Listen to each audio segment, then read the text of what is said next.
이 세상에는 두 종류의 사람이 있다고 말씀드렸습니다. 그 첫 번째 부류의 사람은 선하고 정직한 사람이죠. 그리고 두 번째 부류의 사람은 악하고 거짓된 사람이.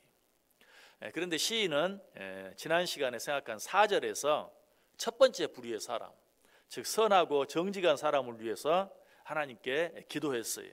4절 다시 한번 보세요. 여호와여, 선한 자들과 마음이 정직한 자들에게 선대하소서. 자, 이 기도는 선하고 정직한 자들에게 선으로 갚아달라는 기도예요. 자, 이 기도의 의미가 무엇이라고 그랬습니까? 이 기도는, 이 기도를 드리는 사람이, 우리 하나님은 선하고 정직한 자들을 선대하시는 하나님이시다, 우리 하나님은 선하고 정직한 자들을 축복하시는 하나님이시다라는 전제하에서, 그런 믿음 하에서 드리는 기도다라고 말씀드렸어요. 정말 그렇습니다. 우리 하나님은 착하고 선한 자들, 선하고 정직한 자들을 선대하시고 축복하시는 하나님이세요. 그런데 시인은 이 기도에 이어 한 가지 기도를 더 하고 있죠. 그 기도는 어떤 기도인가? 첫 번째 부류의 사람, 선하고 정직한 자들을 위한 기도가 아니라 두 번째 부류의 사람, 악하고 거짓된 자들을 위한 기도예요. 오늘 본문에 나와 있는 기도가 바로 그 기도입니다. 5절 다시 한번 보죠. 자기의 굽은 길로 치우치는 자들은 여호와께서 죄를 범하는 자들과 함께 다니게 하시리로다. 이 두 번째 기도는 누구를 위한 기도인가? 악한 자들, 죄를 짓는 자들, 그런 자들을 위한 기도예요. 그런데 이런 자들을 5절에서 뭐라고 표현하고 있어요? 굽은 길로 치우치는 자들이라고 표현하고 있어요. 여기서 굽은 길로 치우치는 자들이란 어떤 자들인가? 이사야 27장 1절에 보면 그 사람들이 어떤 사람인지 잘 알 수 있는 한 단어가 나오는데요. 그날에 여호와께서 그의 견고하고 크고 강한 칼로 날랜 뱀 리워야단 곧 꼬불꼬불한 뱀 리워야단을 벌하시며 라는 말이 나와요. 꼬불꼬불한 뱀 리워야단은 사탄을 말하죠. 그런데 그 사탄 리워야단을 말하면서 꼬불꼬불한 뱀 리워야단. 자, 뱀이 가는 모습을 생각해 보세요. 뱀이 어떻게 다닙니까? 꼬불꼬불 다니죠. 이리 갔다 저리 갔다 갈짓자를 그리면서 갈팡질팡하면서 꼭 똑바로 가지 못하고 그렇게 가는 걸 말해요. 여기서 말하는 굽은 길로 치우친 자들도 그런 자를 말해요. 하나님의 뜻대로, 하나님의 말씀대로 하나님만 바라보면서 꼭 곧바로 나아가는 것이 아니라 하나님을 믿는다고 하면서도 이리 갈까 저리 갈까, 이렇게 해볼까 저렇게 해볼까, 어떤 것이 옳을까 어떤 것이 나에게 유익이 될까 하는 거 생각하면서 갈팡질팡 왔다 갔다 갈짓자를 그리며 사는 자들, 그런 자들을 굽은 자들이라고 말하고 있어요. 좀 더 정확하게 말하면 하나님의 뜻을 따라 하나님만 바라보며 사는 자들이 아니라 사탄의 뜻을 따라 사탄이 시키는 대로 이리 갔다 저리 갔다 하며 사는 자들을 말해요. 자, 그런데 시인은 지금 이런 자들을 위해 하나님께 기도하고 있다. 그 기도는 자기의 이익을 위해 옳은 길을 포기하고 그른 길을 선택하는 사람들, 또 자기의 편안함을 위해 좁은 길을 포기하고 넓은 길을 선택하는 사람들로 하여금 죄인들과 함께 다니게 해달라. 무슨 말이죠? 그들에게 죄인들이 받는 확실한 징계를 받게 해달라라는 그런 기도예요. 자, 그런데 이 기도 역시 단순히 악하고 거짓을 행하는 자들을 징계해달라는 기도가 아니라 하나님은 악하고 거짓된 자를 징계하고 책망하시는 공의의 하나님이라는 사실을 전제로 하나님께 드리고 있는 기도예요.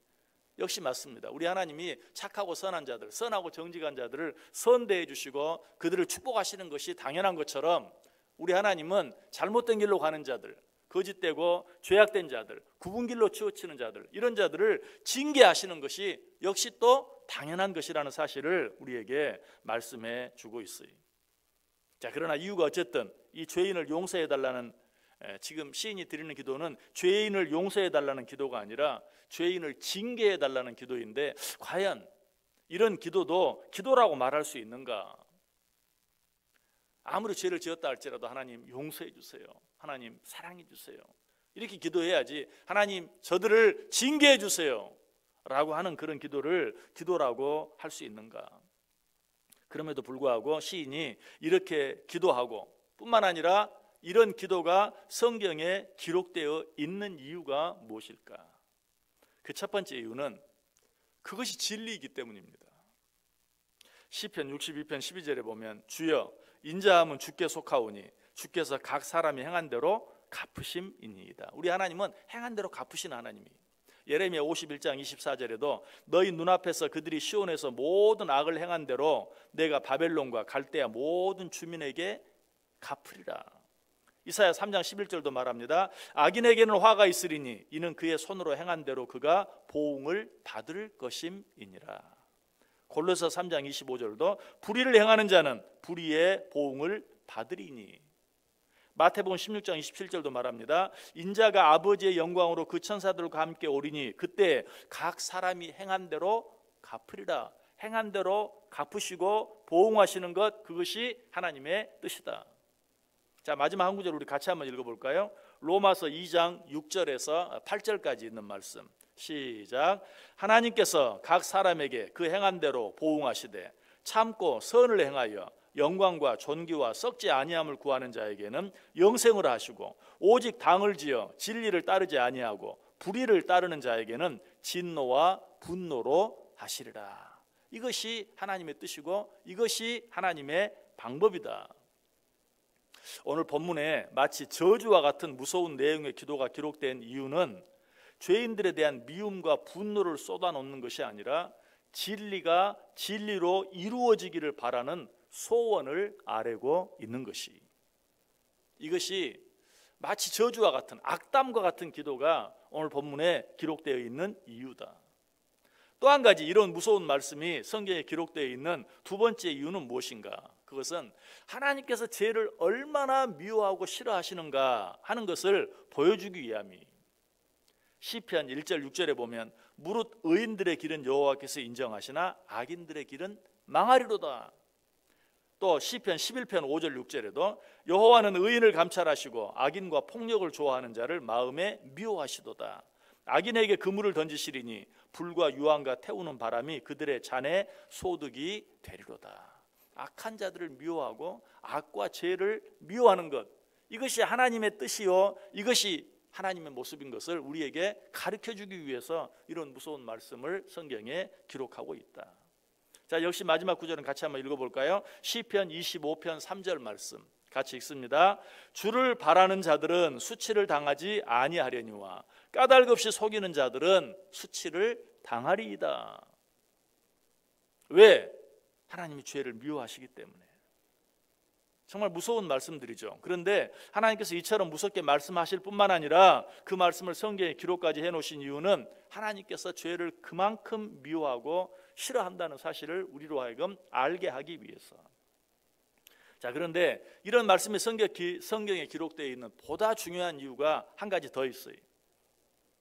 이런 말씀을 성경에 기록해 놓은 세 번째 이유는 무엇인가? 그것은 누구든지 그 속에 악이 있다면 반드시 회개해야 한다는 것이, 내가 내 속에 있는 악의 문제를 회개하면 그 악은 100% 용서되지만 내가 내 안에 있는 악을 회개하지 아니하면 그 죄는 100% 징계받게 되어 있어요. 자, 그 사실도 우리 성경을 통해서 한번 확인해 보겠습니다. 에스겔서 18장 30절에서 32절까지 있는 말씀 같이 읽겠습니다. 주 여호와의 말씀이니라. 이스라엘 족속아, 내가 너희 각 사람의 행한 대로 심판할지라. 너희는 돌이켜 회개하고 모든 죄에서 떠날지어다. 그러한즉 그것이 너희에게 죄악의 걸림돌이 되지 아니하리라. 너희는 너희가 범한 모든 죄악을 버리고 마음과 영을 새롭게 할지어다. 이스라엘 족속아, 너희가 어찌하여 죽고자 하느냐? 주 여호와의 말씀이니라. 죽을 자가 죽는 것도 내가 기뻐하지 아니하노니 너희는 스스로 돌이키고 살지니라. 아멘. 자, 여기서 뭐라고 말하고 있어요? 너희에게 어떤 죄가 있느냐? 그 죄가 있다면 그 죄를 돌이켜 회개함으로 말미암아 그 죄가 걸림돌이 되지 않게 하라 라고 말하고 있어요. 더 재미있는 것은 나는 죽을 자가 죽는 것도 기뻐하지 아니한다. 참 재미있는 표현이죠. 마땅히 죽어 마땅한 죽을 죄를 지은 자, 그런 자라 할지라도 죽는 것을 원하지 않는다. 어떻게 하라는 것이? 회개하고 돌이켜 살지니라 라고 말하고 있어요. 무슨 말이? 제 아무리 무서운 죄를 지었다 할지라도 회개하고 돌이키면 살 것이요 그렇지 아니하면 죽을 수밖에 없다라고 말하고 있어요. 자, 오늘 시인이 드린 기도 어떤 기도라고요? 선하고 정직한 자들을 위해서 기도하는 것이 아니라 악하고 죄악된 자들, 그들을 위해 기도하고 있는데 어떻게 기도하고 있어요? 하나님, 저들을 징계해 주옵소서, 마땅히 죄인들이 받는 벌에 처하게 해 주옵소서 라고 기도하고 있어요. 아니, 어떻게 그렇게 악한 기도를 드릴 수 있는가? 오늘 본문에 그런 기도, 그처럼 악한, 어쩌면 저주와 같은 그런 기도를 기록하고 있는 여러 가지 이유에 대해 말씀드렸는데, 그 가운데 가장 중요한 이유가 뭐예요? 너희에게 어떤 죄가 있든지 돌이키고 회개하라. 그리하면 살 것이요, 그렇지 아니하면 그 죄로 말미암아 죽을 수밖에 없게 될 것이다 라고 말하고 있어요.